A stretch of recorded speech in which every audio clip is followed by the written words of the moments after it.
Hi guys, welcome back to the channel. I know so many of you over on TikTok have been blowing up the comments asking for this, so today we're finally doing some customer reviews analysis for it. But before we dive into that, be sure to check out this exclusive discount available for it.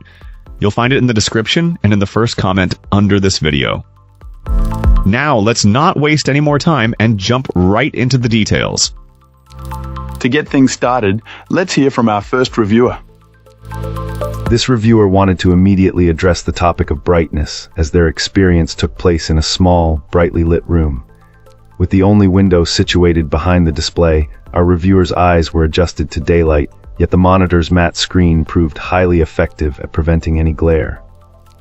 They noted that only on rare occasions in a particularly dark game did the thought of turning off the lights even cross their mind, confirming that for general gaming and media consumption, the brightness was perfectly adequate.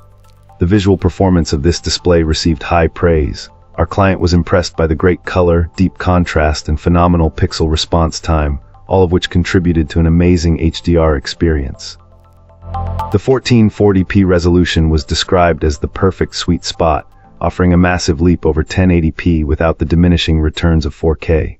Physically, the monitor is very thin with low bezels and was easy to assemble and mount, even on a budget monitor arm. However, for all the praise directed at the panel itself, the user interface and software were a significant source of frustration. A major annoyance was the on-screen display, which stays visible for far too long with no way to manually close it.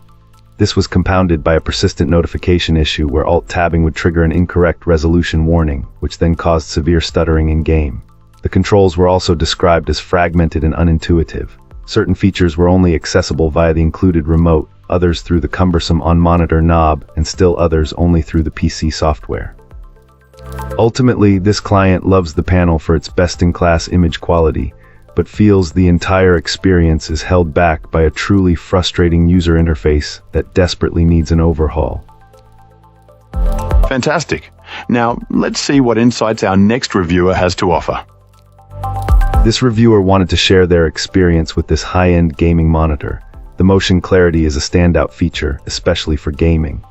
While most people find the 12140 for HZ range sufficient, the upgrade to 240 HZ is noticeably smoother. The contrast ratio is also exceptional, bordering on infinite. With a black background and no icons, you might not even realize the monitor is on. Colors are vibrant and accurate, a major improvement if you're coming from an older IPS or TN panel, though you might need to tweak the settings slightly as the white point was a little warm on this client's unit. Response times are also excellent, both in terms of input lag and pixel response. Input lag is the delay between your action and what appears on screen, and pixel response time impacts ghosting, so this display performs well in both areas. However, it's not perfect.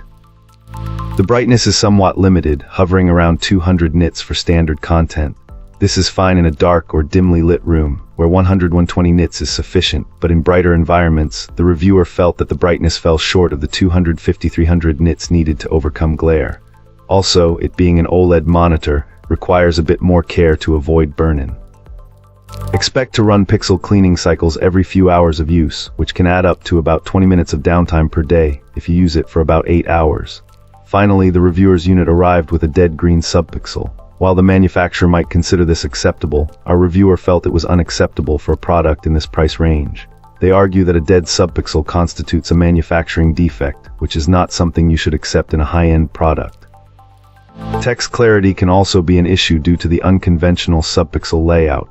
Windows Clear Type is designed for a standard RGB layout, but this monitor uses RWBG, which can cause text to appear blurry. The reviewer noticed this, although not everyone in. Alright, let's find out what our next reviewer has to share. This reviewer has been using this OLED monitor for a couple of months and is generally happy with the purchase.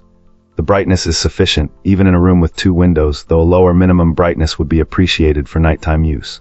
The picture quality is excellent, with the deep blacks characteristic of OLED technology, and even at 144 Hz, since the reviewer's GPU doesn't support the full 240 Hz, the experience is great. The anti-glare coating is effective, though it has some drawbacks. However, it's not without its flaws. Turning the monitor on can be oddly difficult, sometimes requiring multiple attempts at pressing the power button or moving the mouse, and the lack of a splash screen during startup makes it hard to tell if it's actually powering on. The reviewer also misses having a built-in KVM switch, a feature considered extremely useful and expected at this price point. The aggressive anti-glare coating, while effective, introduces a slight haze when viewing solid bright colors. A glossy version would have been preferable. Also, the inclusion of a remote feels unnecessary and doesn't improve the user interface experience. The absence of G-Sync Premium is another minor disappointment.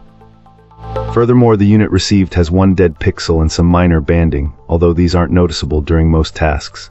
Despite these drawbacks, this client is satisfied with the monitor overall. That being said, the reviewer suggests that waiting for a potential second version of this monitor might be a good idea, as it could address the current issues. If this video helped you out, give it a like and hit subscribe for more. Got thoughts? Drop them in the comments. I'd love to hear from you. Thanks for watching, and I'll see you in the next one.